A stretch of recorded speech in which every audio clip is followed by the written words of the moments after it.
What's the crack? I got a guest this week.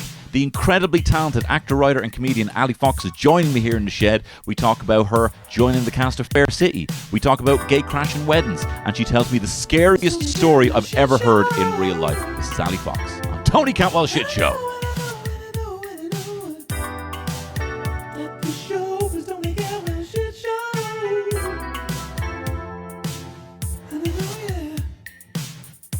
What's the show you're on?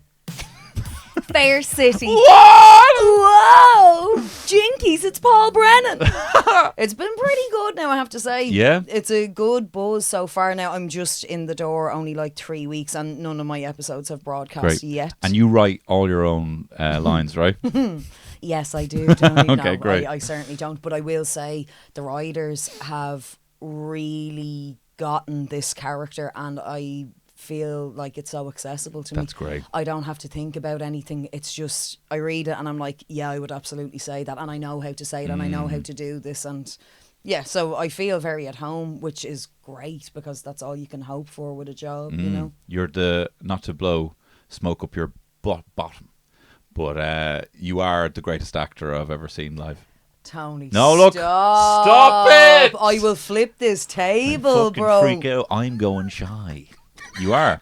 When I saw you in Roaring Banshees, it was the greatest live acting I've ever seen in my entire life. Tony, thanks so much, man. Yeah, look, listen, stop. My I made heart it weird. just expanded like that scene in The Grinch, Grinch, when yeah. he remembers the true meaning of Christmas. You are bleeding out your eyes right now. Sorry. Too hard. It's red wine. Can I ask you about Roaring Banshees? I do want to talk about Fair City. Yes. But I was curious from an acting point of view. For you to be that good, what were some factors about that particular production that facilitated that ability in you to be so good? Wow, what a question, bro. Just curious. I would say the lads writing. Yeah. They know me very well. Feel free to bring a microphone right up to your head. Oh, thank you. Yeah. There we go. The lads writing. Yeah. Again, really accessible. I think I'm right in saying that they had me in mind for it anyway. Mm-hmm. They had been working on it for a really long time anyway. Mm-hmm. But I think when they had thought, oh, maybe Ali can do this, things might have shifted gear a little bit. And it just really, I know people say this all the time, but like it jumped off the page into Peter my McGann, head. John Morton. Yeah, exactly. They're Screenwriter great. to the like, stars, yeah. Yeah, so I really just kind of got mixed into the fold, and it was a brilliant play. I felt very lucky to be there every day. It was like a dream job. Yeah, you're absolutely brilliant. How are you with lines? How are you finding it now with like, I suppose, with Fair City? How many episodes have you shot? Oh God, well, you're not going to believe this. They do sometimes 4 episodes a week. Shut up. Yeah, so these actors, like, they are at the grindstone. Like, there's no let up. So I've done a bunch now. I'm kind of losing track. But to answer your question, I'm getting really sharp at line learning. Yeah. Now, I have a great memory anyway. You do. Yeah. You always know details. Even came in here and you're like, Sonny's 3 now, is he? And you're very good with that Yeah, stuff. I remember things, and I remember birthdays. I know your birthday.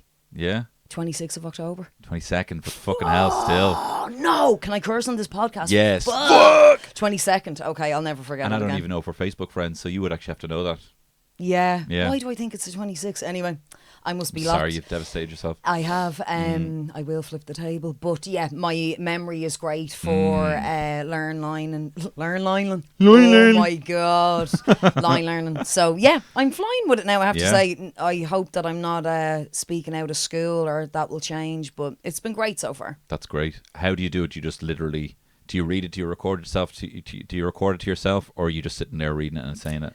I do both. But I often don't want help with anything, and if another actor approaches me and they're like, do you want to run lines? I'm like, not really. I prefer to do things. No, I will facilitate it, of course, because that's part of it's part of the process, and getting to know your fellow castmates and all of that. Of course. But when it comes down to the wire, I will do everything myself and record it, and then I'll listen back to it. So yeah, that would be my little routine. Now it might change as well, but for the moment, that's what I'm at. Well, you're definitely proven that you can learn a lot, because certainly within your raps that we've seen you perform, if you've been lucky enough to catch a Bureau de Change song contest, Ali came runner-up in her first ever one, the winter one. Yeah. And then you fucking won the real one. Yeah, man. With I two can't believe it. absolutely sickening raps. Oh, man. And that means a lot to me coming from you because your rapping skills Somewhat are... of a lyricist myself. You really are, man. I was threatened by it. I think I said that Nice, on the yeah. night. Yeah, I was. Isn't that one of the best shaking. things you can say to someone else? Being like, I was actually annoyed by... You know what I mean? I think... You're violently talented and we all know it. Yeah, I love... I'm afraid of you, I'm Tony. afraid of you is the best compliment you can give a man. I found. You're bleeding out of your ears. I am. I'm just excited. Have you done many raps? Because I've not heard you rap outside of those 2 live events. No would be the quickest way to answer that. But I will say that when we were growing up at home in Kilbarrack and Clare Hall, rapping was our world. Really? We were mad into Tupac. I still am. Yeah. Biggie, Jay-Z, Snoop Dogg. I've seen them all. Love them all. How did you? Huge. How did you first get in? I know for me it was the fact that Tupac died and then Changes came out and that was a big blow up song. Yes. And that was then Tupac's greatest hits. And then my brother was finding out about Snoop Dogg and, you know, Dr. Dre featuring on that, and then Dre, and then Snoop, and then you know, Eminem, and that was I think the through line Dublin direction for him anyway. Definitely, it really was. But I will say, even before Changes was released with Elton John, how old were we then? Like 13 or something? No, that was Ghetto Gospel. Changes would have won. Sorry. It was just after he died. That was the Bruce Hornsby so we in the were Rain really song. young then. Yeah. 97 probably. Yeah. So those 2 songs, I know my school was on wheels when oh my God, what's the name of it? Ghetto Gospel. Sorry, Ghetto Gospel. Yeah, my head's up my arse now after a full day of filming. But yeah, that song really like took off and kind of brought new fans in. But my ultimate favourite Tupac song was from years previous, Brenda's Got a Baby. Oh yeah. Such a great song. Such a fucking bop. Yeah. Yeah. So to answer your question, loved rapping but didn't do anything with it. And then when I was asked to get involved with your thing, the Bureau de Change, I was like, well, I can't really sing, so I'm just going to start rapping. Well, you're fucking lethal, mate. Are you going to do more of it? Yes. So I'm going to do a music video for the entry for the great. Eurovision one. And take it from there, I think. Great. Well, you better do it before the housing crisis fixes itself, because there's some very pertinent lines in there. I mean, you could probably release it in 10 years; it would still be the same. Nothing's going to change. To the same culture. True. Yeah. But I will have to edit here and there. But I'm excited to see if it can morph a little bit as well. So yeah, I've been listening to a lot of Shakalak lately. Do you know the lads? Yeah, I do. And then I'm like, okay, that's really kind of bolstering my kind of the impetus to like, I want to do this. Yeah. And you hear something very inspiring in a rap or a poem, and I'm like, I grew up with Divo, the guitarist. Finn? Yeah. Oh my God. Yeah. Small world, but you wouldn't want to hoover Wouldn't want to hoover. We were in Juno and the Paycock together. No way, Tony. He was the main fella, and I was Joxer. Joxer? Yeah. Yeah. Joxer Daly. Yeah. And we had a good. Gas. Yeah, it's mad. Yeah. He's very good. Great stage presence and real character. A real character. That zebra print jacket. Oh my God. Iconic. I have some questions for you. Yeah. I actually have questions. Normally, I mean, I'm happy to let a conversation flow, and it will flow, but I thought I'd fucking put a bit of effort in. Oh, thanks, Joe. Well, look, it's not every day you have Ali Fox coming in. He can't even read. What is your name? And what do you like? And do you like me? Take yes or no.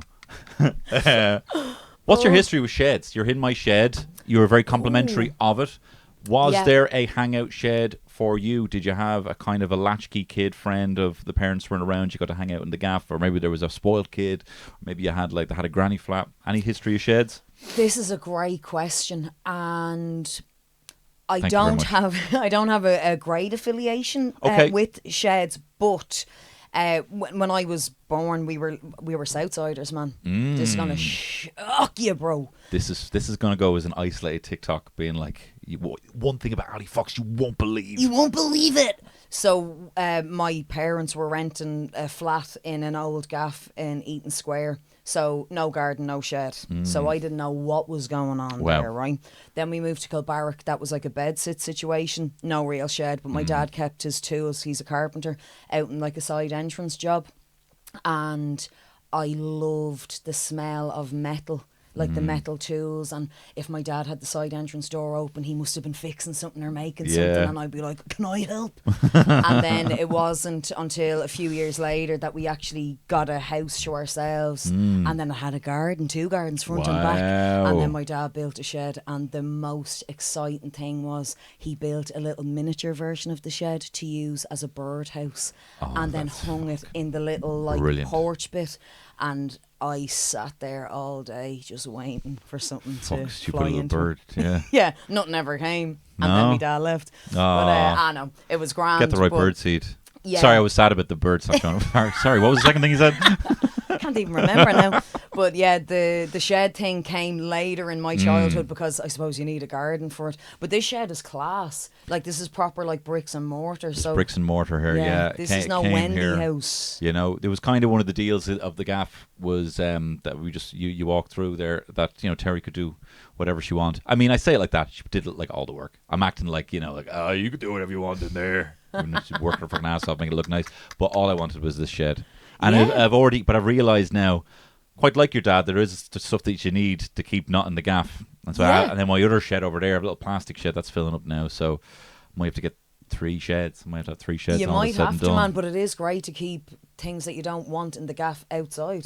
It's good for, and I mean this sincerely, like feng shui and all of that stuff, the energy and the pathways through your gaff. It's important not to have crap lying around. I think I feel something if I see a bike in a sitting room, not having a go. It's not possible. It's not possible for 90% of people to not have a bike, but it's kind of like, you know, it would bother me as well. You know? I think we get that from our mas, possibly. Probably, yeah. Yeah, you just can't have a bike. No. My ma won't even let you have a clothes horse up inside. Really? Uh-huh. At any time during the day? Oh, any time, or during the winter or during the summer when you might need one in the winter. Doesn't allow it. So if she saw a bike, she'd probably pass away. Yeah. Yeah. So where did you hang out when you were early getting into like drinking and stuff like that? Where was the spot? I think probably inside the gaff when my ma was away. So yeah, and I wasn't a big booze hound at all. Actually quite well behaved. I started drinking when I was 16. So like nothing too crazy at all. Started drinking whiskey. Wow. And I still am. Yeah? Yeah, but it would have happened like little gaff parties, polite gaff parties when Sheila was away. But that strikes me then, if you were on the whiskey then and you're on the whiskey now, that maybe there wasn't a crazy, horrible whiskey experience, or did you have that and just overcome it? No. Wow. No. Yeah, I have a strong constitution. I actually can't get sick. What? Yeah, man. I might get sick once every 3 years or something, like puke. I mean. Yeah. Yeah. But do you get less drunk than you see other people get really drunk? Do you ever let yourself get that drunk? Not even necessarily now, but I mean, like, would have gotten to that stage. Yeah, I would have, but like never messy or like crying or starting a fight or anything like that. Yeah. Yeah. I suppose some people just know, like, this, I don't like how I'm feeling now, so I'm going to stop. You know? Yeah. Or just slow it down a little bit, you know? Sometimes it's hard to get off that merry-go-round. It is. It's so or colourful. Get on it in the first place. Yeah. I had a similar well, we were drinking in the house because my ma would work late sometimes, or I have the very fortuitous thing of she was falling in love at the same time that I was getting into booze. See, I wanted to say that was my experience as well. Yeah. So if your ma's distracted. She's very distracted at the time. Yeah. But she was very sound for everything booze-wise. Like, she was like, I didn't have crazy... the first alcohol experience I had was just my mate Dara raiding his dad's like whiskey cabinet, and I was like, oh, well, it wasn't even whiskey, it was Cork Dry Gin.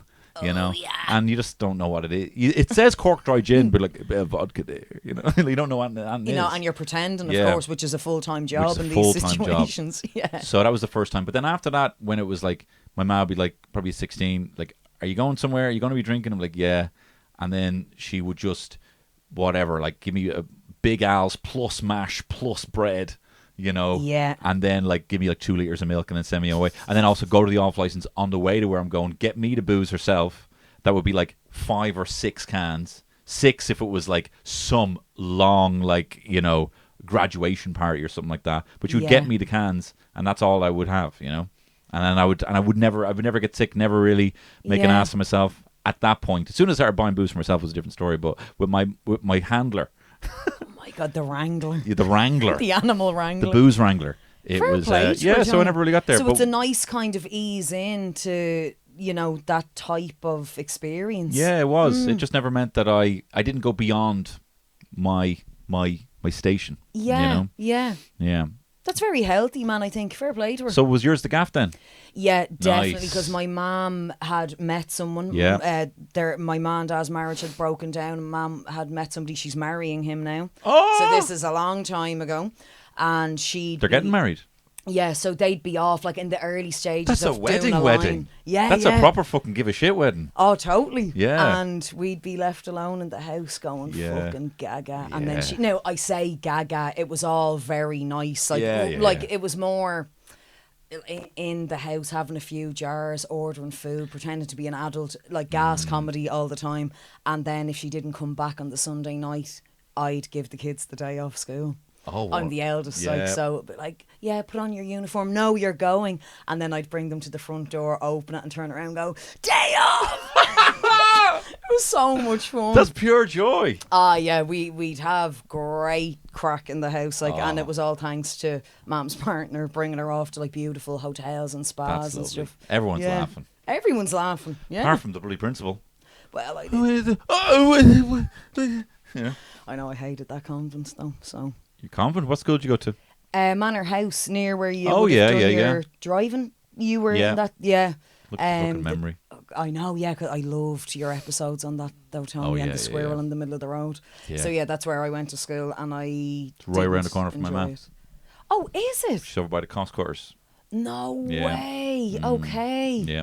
God, keeping it local, aren't we? Keep it very fucking local. Hopefully you get all this. Yes. None of you Southsiders, where we currently are. What did I have to ask you? I'm curious. It's good to know that you're not too much of a booze hound. But what were some of the weirdest ways you used to get drink when you were a kid? Oh God. Can you remember any? I remember any standout heists? Yeah. Working in restaurants Yeah. where you have access to some of the nicest fucking gear you could possibly imagine, and I really developed an expensive taste for Really? like Frangelico and Creme de Mont Frappe and What? yeah, this beautiful like Louis XIV brandy, and That's a big bottle. they're huge and they're very expensive. Interestingly, and probably very luckily, I didn't like wine when I was a kid. yeah. I actually only started drinking wine. Actually, this is gas. I started drinking wine when I was 25 on a date with a man who was like, I'm offended that you're drinking Jameson with your dinner. And it wasn't a joke. And I was like, oh, maybe, is that a turn off? Like, does he think I have some sort of issue? Which I absolutely didn't. That was just what I did. And okay, it might be like an underdeveloped palate thing. Like, it's not great. He sounds like he's got an underdeveloped mind. Yeah, well, I'm not with him anymore. Well, bit of respect. Yeah, but then I thought, okay, maybe I will just order a glass of wine the next time, and then the rest is history. As they say. Yeah. But When you were first drinking wine, was it red wine? it was white, actually. White wine. Yeah, red Yeah. came like 3 years later. I remember, and I don't know if anyone can get over this when you first drink red wine, you're kind of like, look at me, I'm Dracula. Don't you kind of feel like this? I feel like fucking Dracula here. Yeah, Like, yeah. bleh. With your Like, big, like, purple yeah. teeth and lips. Yeah, a big fancy Dracula. We used to get this red wine in this shop in London, and it was just these crates of it on the ground, and it was £3 for a bottle of wine, What? 2 for a fiver. Oh, my God. And I remember my mate Jordan opening it. This was a screw cap, right? And he screwed it open, and as he was just getting the last bit of thread off, it just went boom, and the cat like red wine, and just popped off, and it was like fizzy, and he was drinking it. I was like, this is fizzy. This tastes fizzy, and he was like drinking the whole, like pretty much getting to the end of the bottle. This tastes fizzy though. This is so weird. I remember saying it to my dad, and he was all like, all right, can I just break down the economics of this, right? Like, a bottle is like 70 cents, you know, the bottle itself. Yeah. And they're getting it from Italy. So the shipping, it's like, so if you actually get down, it's probably like 30 cent is the product that you're actually, like, what are you actually drinking here? I'm like, Yeah. do you don't understand that? You know? It was probably Jay's fluid or something. Yeah, it probably was, yeah. Oh, battery fluid more Yeah, like. yeah. Gross. Or like that episode of The Simpsons where Bart goes to France, which you don't really see anymore. It was a really old one. And remember he goes to France? No. It was the first season, and he's actually working on a French farm and they work him as a slave. God, Tony, I don't think I do. Mad episode. You'd almost think you dreamt it. Very early episode. Anyway, look, not relevant to this conversation. Not pertinent to this conversation. I was going to ask. I was also quite. I'm going to butter you up again here. Oh my God! Little demi baguette over here on show, covered in margarine. Prepare to be buttered up. I've always been very impressed. I remember you did a Smock Alley show with literally like a week's notice, just because there was space to be filled in. That's right. In the boys' school, and you just fucking did it, and it was great. But like the fact you were, and I was like, how long have you been writing this? Like, last week, Tony. And it was only because you had a space to fill. And I'm like, that is so fucking fearless. Thanks, man. Where does that come from? Do you know what? It's so basic, but I like to graft. You know, and I kind of work well with a deadline, so I knew I had to fill that space. And because I worked for the venue for so long, it would have been very bad form for me to let that go, because they had turned down business to keep that date for me for something else. It fell through, and I was like, I'm doing it. Unreal. And I did all my own artwork and all my own invites, and because, you know, the way you get an industry in and stuff like that, because I thought I could get an agent out of it. Of course I didn't. But I did only write it in a couple of days. But then again, like my song entry there in the Bureau de Change, that was like 4 days previous. And do you respect that as part of your process? I mean, do you respect now that's just what it is? It will be deadline. It will be kind of like fused under serious pressure, but it will ultimately get the outcome. Like, do you respect that as a deadline, or do you respect that as a process now? Now I do. That's a very interesting question, because I used to beat myself up about it, and I thought that maybe I had an attention deficit. Me too. Do you actually have one? I've done the quiz and I've got 100%. Oh, okay. Multiple times, but I don't want it confirmed, because I will fucking dine out on it. Like, I have enough excuses to tell Terry why I'm not doing shit, and I don't need another thing. You will be grueling Leinster with that. I will fucking lap that up. I know, thing never happened to me if it gets that. Yeah. if it gets proven, you know. Totally, but I often used to think it. Now I'm not really sure anymore, because my executive function is like sharp enough, you know. But at the same time, my time management is absolutely beefed. Bad. Like, so yeah, I do tend to work better under pressure, and that's how diamonds are made. That's how diamonds are made. Yeah. Remember Superman crushes a fucking bit of coal, comes out of diamond. That's what it is. Yeah. Do you find yourself with that kind of process, that kind of way of working, do you find yourself locking into something really fucking like do you find yourself locking into things? In terms of work? In terms of work, or just, like, I find myself with that kind of attribute, because I'm the same. Like, I will make a piece of IKEA furniture wrong, but it has to be done now. Like, I know I need to just get it finished now if I start a piece of, like, IKEA furniture for whatever reason. And I could be putting the doors on backwards, but I'm not going to stop. And I have a prickly feeling in my heart. Really? And I can't stop. No, you see, I'd pick that up and hit you over the head with it. I couldn't have that. Yeah. Okay. So, I don't know. I think I could be better with time management, but that would do my head in. Like, to watch you doing that, I would probably have my one token of puking a year on top of it. It would kill me. I regularly think of something you said to me when I think I owed you money for something, and I asked you if you had Revolut. And you said, no, Tony, do you know I don't? But if I hear someone mention it again, I'm going to put my fucking head through a wall. Did I say that? Yeah. So aggro. I know. And I was like, just trying to give you money. But you were just like, no, do you know, I actually haven't. I have heard of that. And if anyone fucking brings it up with me, I'm going to go fucking mental. And it cracked me up so much. My God, well, I have it now anyway. Yeah, you had to. I didn't put my head through a wall. Is there anything that people love loads that you just fucking despise? In general? Yeah. Oh man, yeah. Yeah. Man here. Yeah. And maybe you can relate to this as well. If there's a big zeitgeisty thing and everybody's fucking raging about, say, Game of Thrones, right, years ago. Yeah. And I was like, no. Yeah. And a friend of mine said to me recently, did you think you were better than Game of Thrones? And all I could say to him was, yeah, I was better than Ned Stark. You fucking joking me. Well, you had the last laugh. Yeah, but then I'll get into something ages after nobody cares about it anymore. Yeah. So I'm always on the outskirts of everything by choice. That's great, though. Yeah, do you do that sometimes? I do it, yeah. I mean, I kind of have a bit of a thing. There's only so many things, so many times something can be recommended to me until it goes stale. I see it rotten in front of me and I'm like, I don't want in on it. Yeah. You know? I was the same with Revolut. I just could not do it. Yeah, yeah. No, with Game of Thrones, I remember, I mean, I remember you didn't like it, but you also weren't one of these people to be like, you know, tweet something to be like, oh, here come the Game of Thrones people. You know, like people who are like wanting a bit of attention, but they aren't involved in the conversation. I would never do that. You'd never do that. No, I don't want to comment on it. I'm just better than it, and I'll stay at home and keep my 100%. opinions to myself until years later. But I love getting into things after. Like, I gone to Frankie Valley there last week.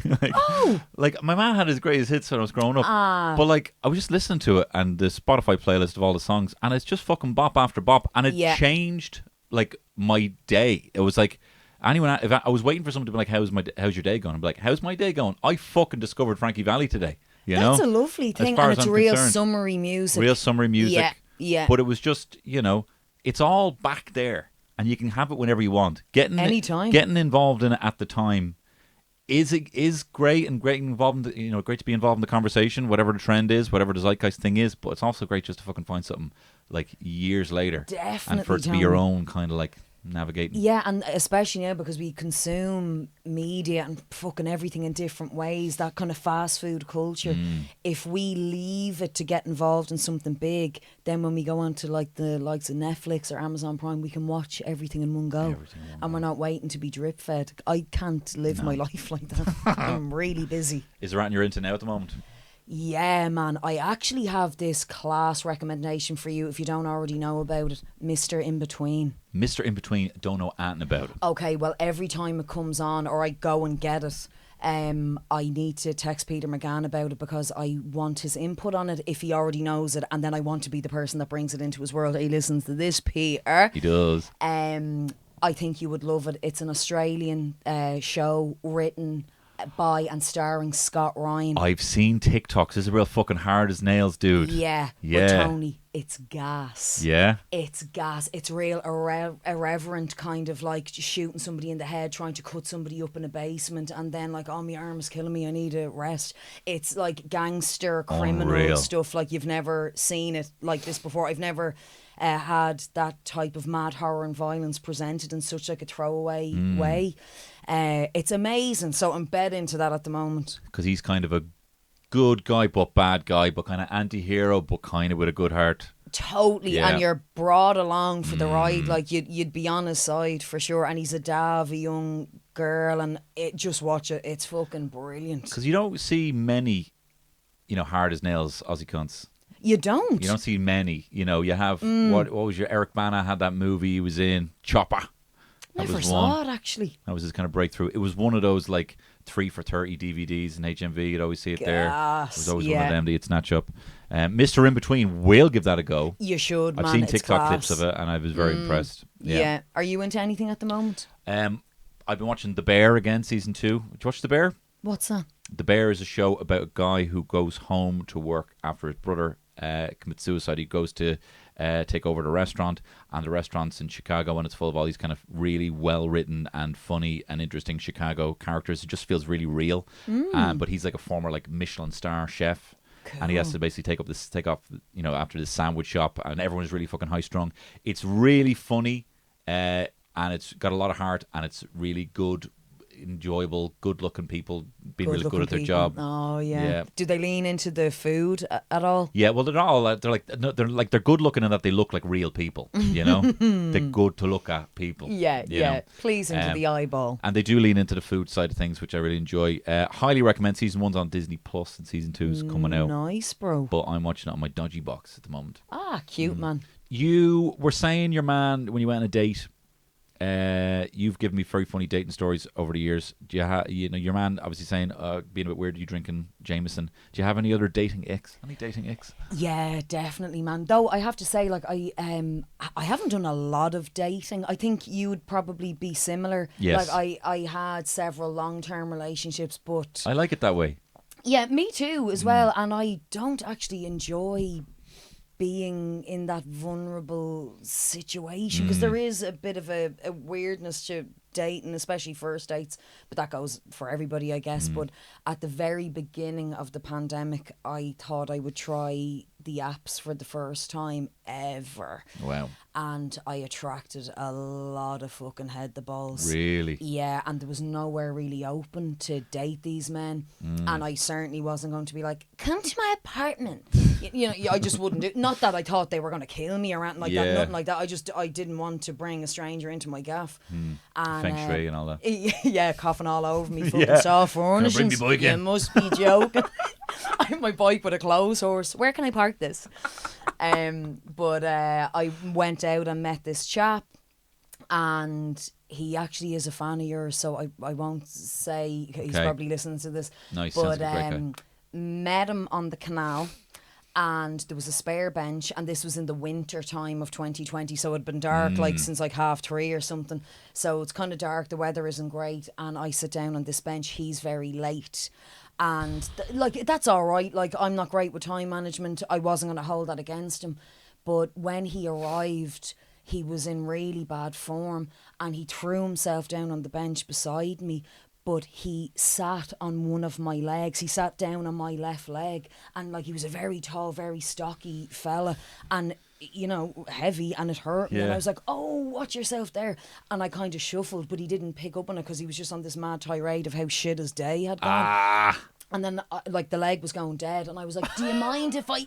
And then eventually he moved off, didn't say sorry. I was like, this is fucking weird. I had bought us 2 little takeaway mulled wine things. Oh, that's cute. And his had gone cold. I was nearly going to drink it. He was so late. But he knocked it back. And he said, oh, that place where you bought them, I just passed and it's going to be closed now. So that means you'll have to go on a second date with me so I can buy back the drink for you. And I thought maybe that was just a little weird joke that went down the wrong way. It sounded like this chap had a terrible day. Yeah. So I let it go, and I went home, and I was like, no, don't fancy him, don't care about this. And then a couple of days later, I was meant to meet up with him for the second date, and the heavens opened. It was piss and rain, and I thought, I'm not walking back to meet this guy for him to sit on my fucking lap at the canal.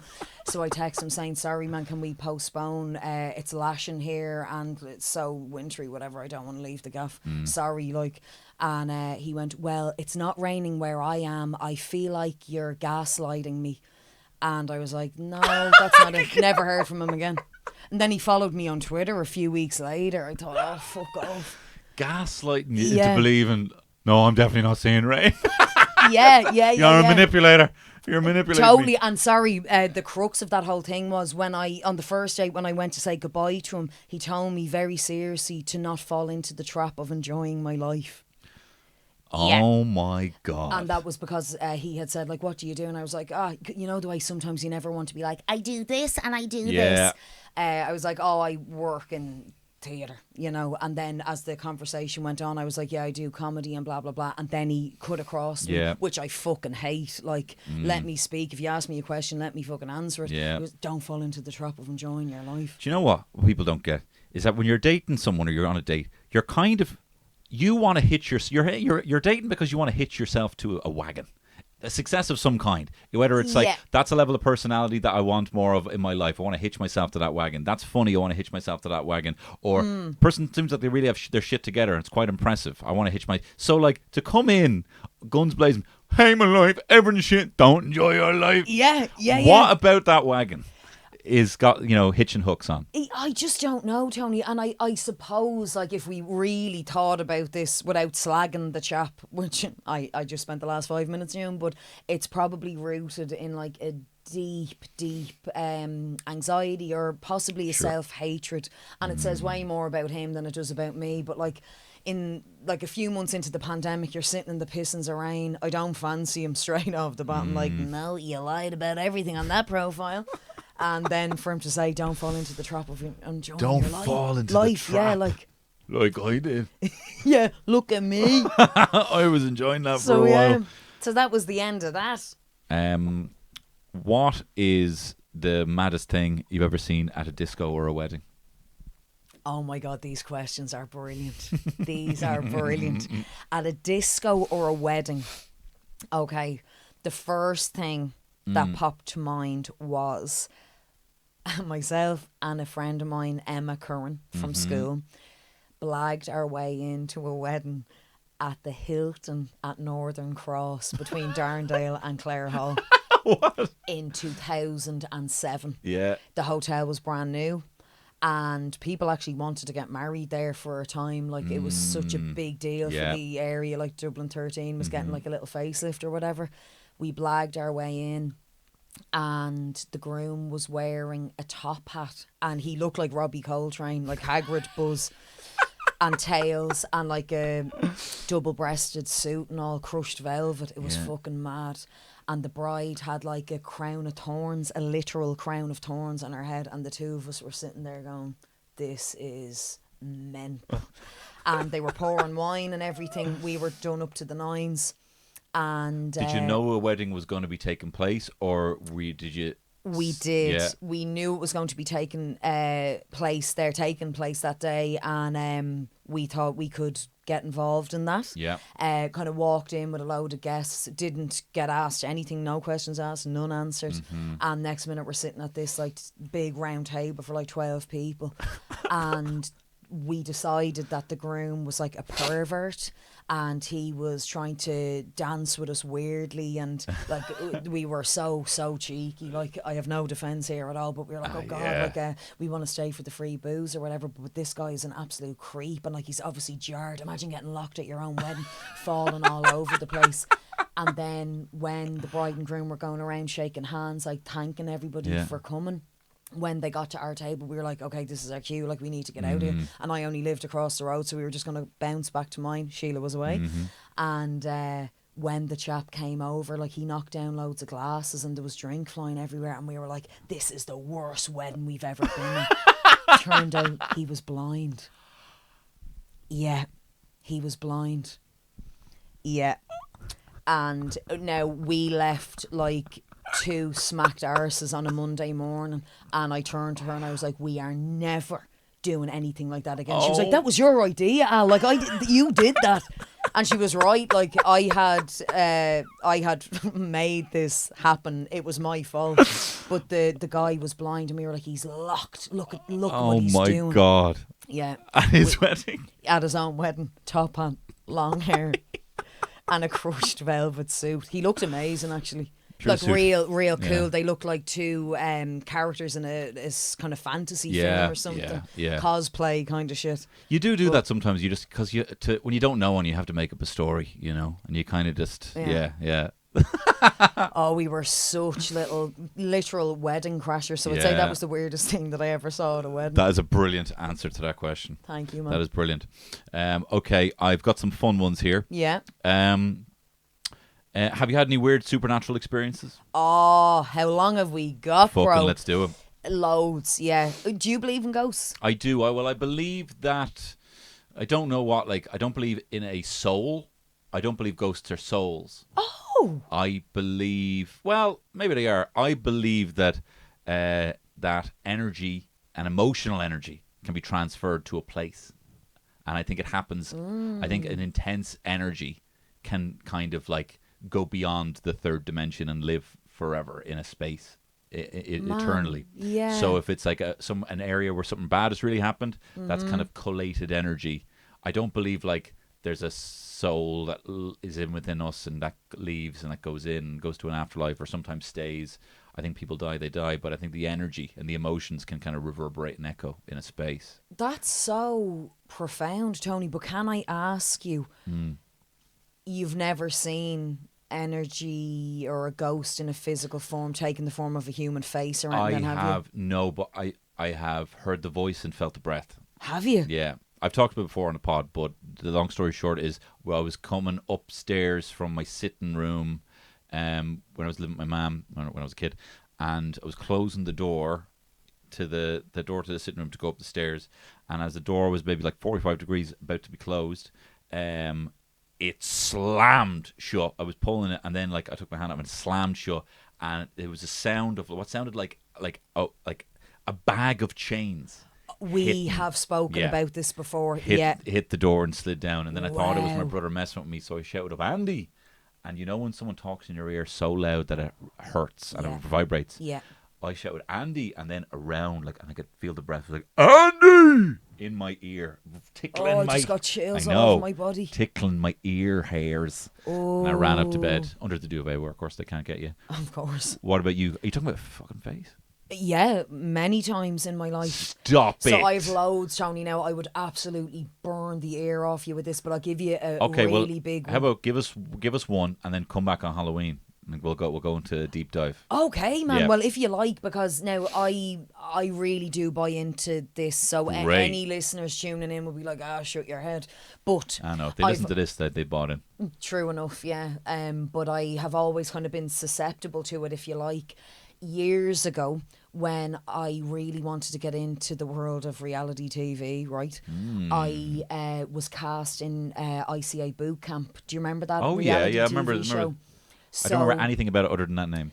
Yeah, well, it was actually really good. You know, they take women, young women from all over Ireland, and they put them to work on the farmland of the headquarters of the Irish Country Women's Association.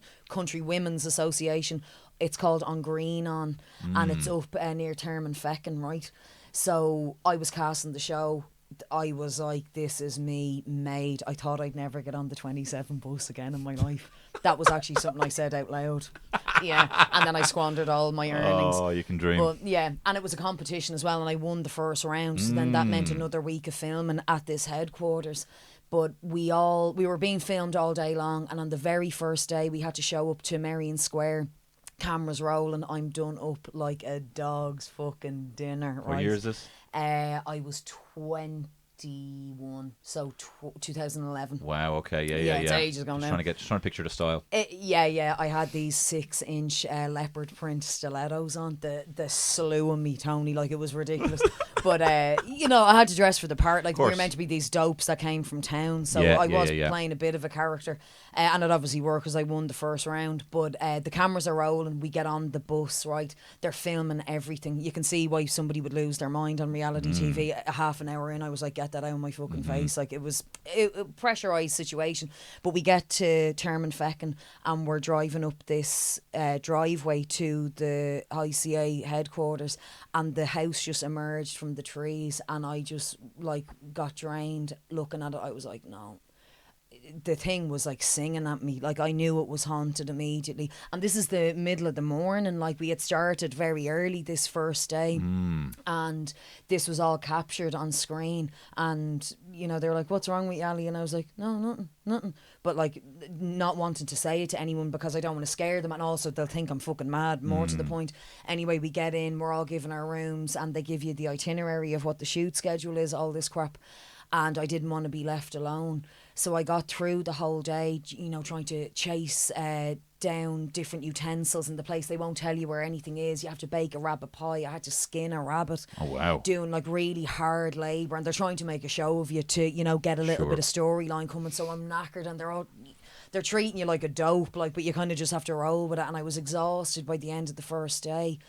And I got into my little bed, and I was just trying to go to sleep when this bright light shone from outside my closed little bedroom door, private room, and it was coming through the chinks around the door frame, and it was blinding me, even though it was only the frame of the door. Off. And I was like, oh no, here we go. And then the door started rattling really violently on the hinge, and I was like, fuck. I knew what was coming to me, and I was trying to fake going to sleep as if this ghost was going to leave me alone. Like it was so horrible. And I opened my eyes, and this was not sleep paralysis because, and I know everybody says this, but I was fully awake, and I was trying to sit up in the bed, and I had only been in the room a couple of minutes, so there was no way I was in deep sleep. And there was this owl fella, fuck off, leaning over the bed, Stop. right, trying to rip open my torso.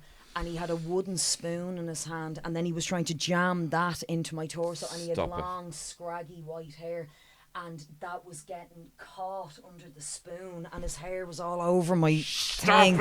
It was so gross, and I moved, it moved, and went up against the wall, and I was like, get out of here! And the whole time I was like, this is a trick. They are tricking me. This is the camera crew outside trying to get a rise out of me. They're trying to, you know, make a storyline out of this, whatever. And then the next morning I was late coming down for the breakfast. And Imelda, who was my mentor on the show, was like, did somebody have a rough night? And I was like, yeah. And I knew that she knew. And I was like, what's the story with this gaff? And all she would say to me was, isn't it lovely that the people that used to live here loved it so much that they didn't want to leave? Shut up! That's what she said to me. Cocoa Pop spilling down my chin. I was like, I don't Stop. want to be on TV anymore. Thank you. It was awful. And Tony, I was there. That was a 5-day shoot. And then I won. And I was raging that I had won it, because then I had to go back. I couldn't settle. I didn't have a wink of sleep, and loads of stuff happened to me while I was there. But that's the worst supernatural experience I ever had. The thing wouldn't get out of the room. The detail of you shouting and then jumping back. Oh my God. Yes, sick. Fucking sick, man. Awful. And the owl one knew as well. Imelda. She knew. Do you believe that spirits haunt a place, or do you ever think they might haunt a person? It's both. And they can hang around in weird little magnetic fields as well. Like, it doesn't have to be an actual dwelling. I think they can hang around in open space, and I think they can go into people as well. They definitely go into kids all the time. Yeah. They actually do. Be careful. Ah, no, they wouldn't do that to me. Come back for Halloween. I would definitely want fucking more of that. That's terrifying. Yeah, it was gross, man. I was going to ask what the best Halloween costume was you dressed up as a kid. I'm going to save that for Halloween when I have you back now. Do. What's something, are there any things from other countries that you've experienced during your travels that you'd love to see more of in Dublin? Tony, these questions are gorgeous. They're really good. They are really good questions.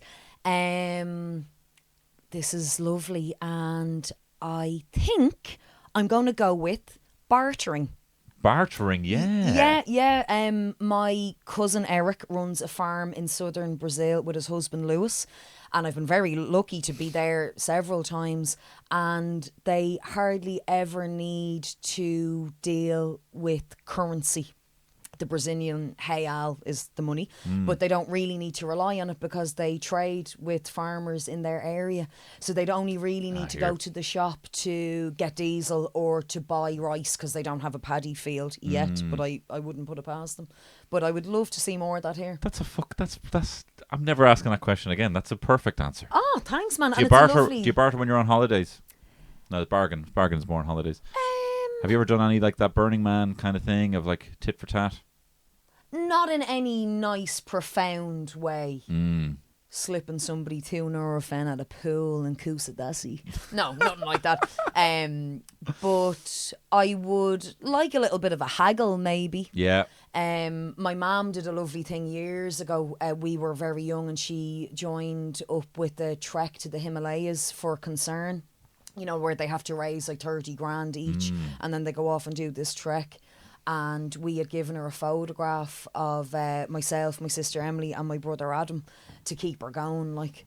And fair play to her, she went off and did it, like. Fucking and then hell. a while later she did Machu Picchu, but she came across this really old, very interesting, doubled over Sherpa somewhere in Nepal, and they traded family photographs, and it's framed in our dining room in Clare Hall, and it was like the only thing the chap had, like. Oh my God. You know, and not to say that Sherpas don't have anything, that's not what I mean, but well, they deserve more credit anyway. They certainly do, but like, this man was living in the wilds of Nepal, at the foothills of the Himalayas. He didn't own a camera, I know that for a fact. And I just thought that, and I was quite young, I was like 14, but when Mum came back and said, I took this from Pasang Sherpa was his name, and I just thought, what an honour. Oh my God, for us to have that, and for him to have the photograph of me and the other two. Oh my God, bring a tear to your eye. Yeah. So I always keep that in mind, and like, I would like to maybe have that experience myself, but I've never done any proper bartering. Like, my cousin Eric does it all the time, and he's fluent in Portuguese now. Like, he's from Portobello Bridge in Rathmines. Like, it's mad. No like, way. Big Dublin accent on him, but like, it's a lovely thing, and there's a real sense of community there as well, which I think we're all after, really. I'd really like to see a bit more of that. Yeah. When I had Peter McGann on, he said you knew some scandals. Yeah, he did, didn't he? Well, you don't. I've heard it from a few people already. He's like, what do you know? Here you have a few fucking scandals. I do. Like, there's things that I know now that would probably end my career if And I ever came. deplatform me, probably. Oh, probably. And Yeah. Fair City and everybody else. Fair. But yeah, like, I think as a woman, maybe in general, you end up knowing or being told things people might confide in you more easily than. Well, I mean, you hair have and makeup. experience. Hair and makeup just fucking spill the beans and everything, don't they? Oh my god, they really do. Yeah. My head is like a little pocket for like, no way. Pretend that like it hasn't affected you and you let it go. But yeah, I do know a lot. Are you looking for dirt on something? No, you don't have to. I realise now I'll put you in a precarious situation, especially given your new employer. But I tell you what, you brought me, what'd you say, a Donamead lunch? This is a Donamead lunch for Tony Cantwell. Ali Fox has brought me some squishies. They are delicious. Some One of animal your 5 a day. bars. 4 animal bars. They're not cheap for anymore. You, for Terry, for Sonny, and for Indy. Oh, you're so sweet. Beautiful. And I did want to see what was going on with this scratch card. Yes. Not that I want to encourage you to gamble the whole No. time, but Well, let's see. Let's see what's the damage. And I promise, whatever the outcome, I'm going to split it with you. honey, Unless will I it's hold like- your mic? Yeah, please. Here we go. Thank you. Okay. Now there's 2 games in one here. There's 2. Okay. We got a free. We got 100. We got a 40. Oh my We god, got yeah, a yeah. 4. We got a 50. I'm not so sure about this one. Not so sure. Okay. I'm just going to do the nail. I better feel with the nail. Nice. Do you need 2? You need 3. 3. Yeah, yeah. That's all right. Look. You've never been addicted to scratch cards, have you? Okay, we got a 2, 2, and a 5. 2 10,000. Oh man, we were so close. We were so close. See, having worked in a newsagent, I understand that this is pure, like, it's pure maths. Like, they just put out one in a, you know. It's so true, It's man. not like, oh, 4! Yes, bro. Yes. That's 3 fantastic. 4s, okay. And this one, free. Okay, €4. That's nice, Thank you man. very much. Yeah, let's hug it out. I'm delighted now. That would Unreal. have been a terrible dud now if you hadn't have won anything. What's the first thing comes to mind if you had to spend €4? What would you spend it 4 on? more animal bars, man. Or as we used to call them, aminal bars. Aminal bars. Yeah. Do they still have did they come with a card? No, they don't. There's a different animal on them. There's a different animal. There might be actually 2 animals. Is there? Yeah, one on either side, and then you might still get the picture on the underside of the wrapper as well. Unreal. Yeah, it's actually ages since I had them, but I saw them in No, Sonny's your gonna love local them. spar there. I was like, we need to get involved here, bro. Unreal. Ali Fox, is there anything you would like to promote or plug at this point? How's about the Paddy Power Comedy Festival? Oh! Yeah. You're doing a little tasty gig together. We are doing a little tasty gig together on Thursday the 27th. Thursday the 27th Of July Yeah. at 9:30. So I'd like to plug the shit out of that. Please be a do really buy fun tickets gig. from Ticketmaster. Come down and see us. I think it's going to be gas. It's going to be really good. Yeah. Well, You go- I'll be gas. Don't know about you. No, you will be gas, bro. Do you have any more that weekend? I only actually have the one, and I've a few other things cooking in the pipeline, but nothing confirmed yet. But sure. I'm just trying to figure out what day you're going out. Oh, probably every night of the week. Okay, great. Yeah, I'll see you there. I'll see you there. Yes, And we'll bro. see you there We'll at see the you there. Paddy Power Comedy Festival. Ali Fox, thanks so much for coming. Thank you, honey. Thanks for having me. Appreciate it.